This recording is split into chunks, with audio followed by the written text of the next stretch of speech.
I can't be the only one who gets irritated at the sight of, you know, that couple on social media. You know who I'm talking about now? That couple that their DP or their display picture is a picture of a selfie of them smiling and kissing, or their status is filled with cheesy relationship quotes and memes. Their timeline is just overflowing with videos and pictures, TikToks of them shoving PDA down our throats. It's super annoying and it's uncalled for. The thing about these relationships, however, is that most of them, when you look behind the scenes, these couples, they are always bickering about something.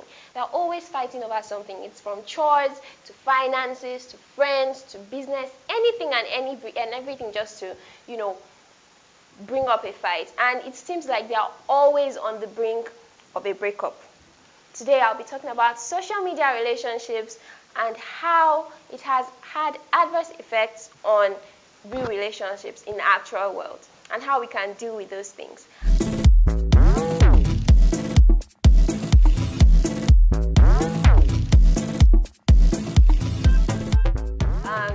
My name is Obion Motara, and I'm welcoming you to another episode of Lifestyle Talks with Tara. In a few minutes, I would be explaining to you social media relationships. Okay, first of all, let me state that there are two types of cyber people. First one is the people who are inherently private, those kind of people that don't really like to share stuff. The second set of people are those who like to share. They are open and they actually enjoy sharing things on social media because that's just who they are naturally.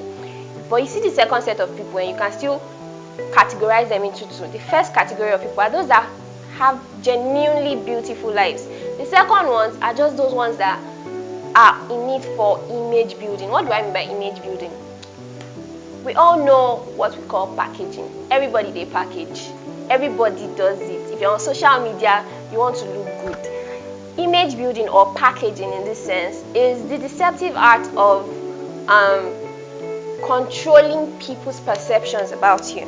You understand? You strategize your posts, your social media content in such a way that you control what people think about you, their opinions about you. And sometimes it has worked for businesses, for people in entertainment fields. It works, it exposes you the way you want to be presented.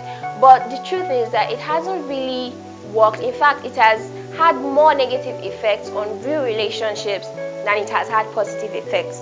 And I'm going to be sharing with you why I think some people overshare on social media, overshare their relationships on social media. I was talking with a few friends, and this is what I gathered. First of all, people do it for validation and clout. We all know what clout is. Whether we admit it or not, yes, social media has become a place of living. It has slowly eroded our reality. It has become our reality. It has become our lifestyle. So where people used to feel like, oh, if I need solid advice, I go to my parents, my folks, my mentors, my elders. Now, when we want advice or we need opinions, we go to total strangers on social media. We just put it all out there for social media to tell us what they think, And now it has, because the world, loves relationships. Everybody is ooh and ah about a good relationship. We tend to put our relationship out there because we want validation for that relationship. We want people to say, oh my God, you are so cute together. Oh my God, this is relationship goals. Those kind of things trigger dopamine in our brains. Everybody wants that. You see the likes, the tweets, the retweets, the comments. It gives us this sense of, yes, I'm doing something right. Yes, I'm with the right person. But it's all not true.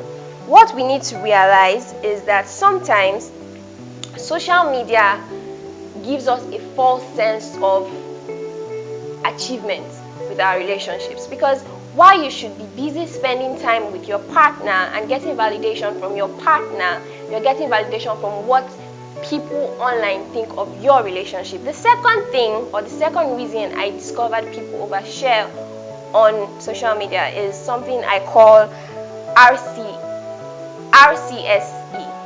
It's a thing, it's an actual thing. RCSE is relationship contingent self-esteem.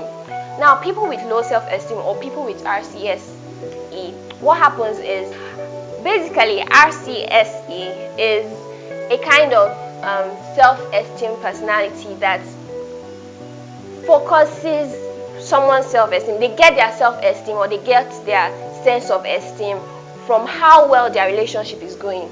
It's terrible. So these kind of people are the ones that you would see that would post a lot on social media. You know, they stalk their partners on social media, they spy on their partners, they post to make you jealous. Do you get? So somebody can stage an actual shoot with their partner just to make you jealous. That is where they get their validation from. And the thing about RCSC is that when that relationship eventually crashes or it comes to an abrupt end, because that is what your self-esteem is based upon, you become a mess. It goes to shambles. You know, you are lost. You can't do anything right. And those are the dangers of, you know, getting validation and getting self-esteem based on your relationship. Number 3, to maintain an image.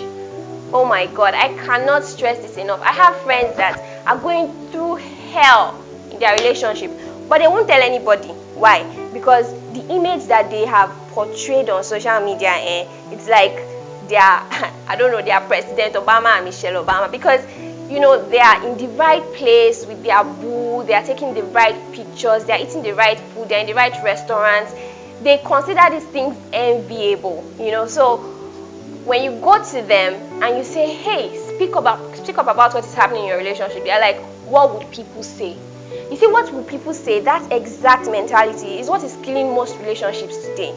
That is why we hear of celebrities years after they've gotten married come out all of a sudden and say, oh, I could not stay in that relationship, or I could not stay in that marriage because I was abused. You were abused, but so we know you to be the power couple now. How come you cannot be abusing you? What do you mean by that?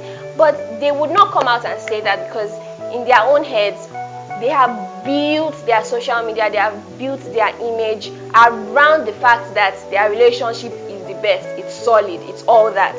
So please take note of that.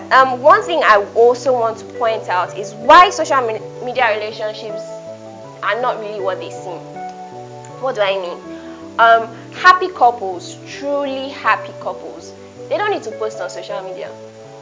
You see, their happiness doesn't come from what people think.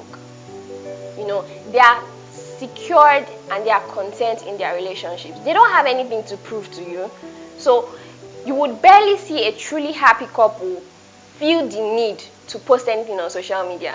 And when you check them, they are going on for 20 years strong, 40 years strong. You are hearing people celebrating wedding anniversaries of 60 years. It's beautiful. But when you check their social media, it's like, are you sure? I mean, they must be a boring couple. No, they are not a boring couple. They are a happy couple. Number 2, social media is a distraction.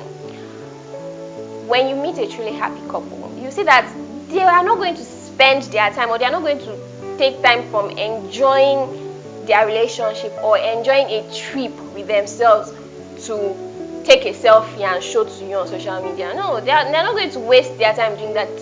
Those kind of people are the ones that will go on a trip, come back, and then post a collage of all the pictures that they took while they were on their trip, because they are not going to stop enjoying themselves just because they want to give you something to talk about or something to entertain yourself, you know.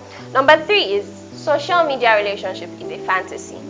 What do I mean? No real relationship can live up to the standard of a social media relationship, because what we see is just an aspect. It's a part of their daily life. You know, it's just a little tiny aspect of it. It's not the whole picture.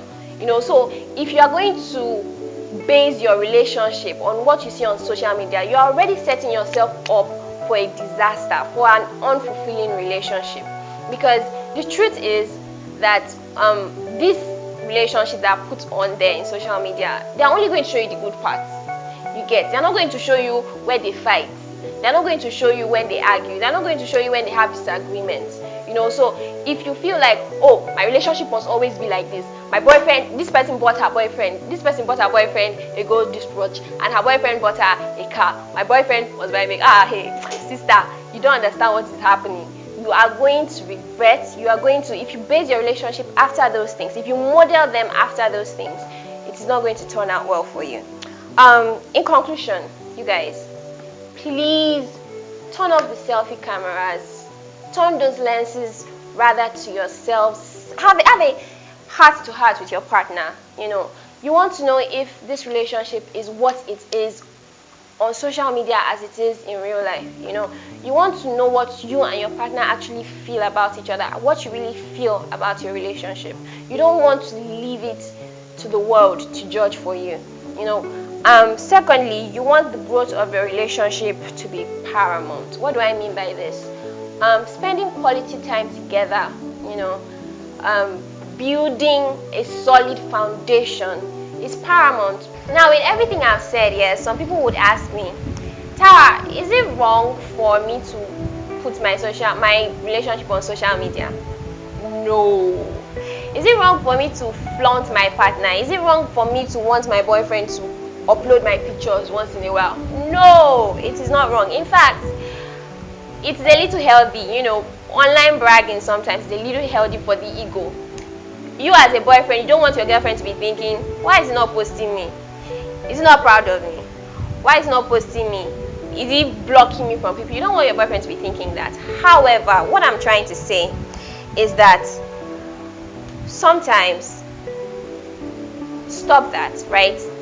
You see that whole bragging thing? It's cool once in a while, do it. It's healthy for your relationship. But sometimes we need you to turn off the camera lens, and turn it towards your relationship. We need you to bring that lens to your relationship health. We need you to say to yourself, you and your partner should sit face to face and talk. Like, guy, what are we doing?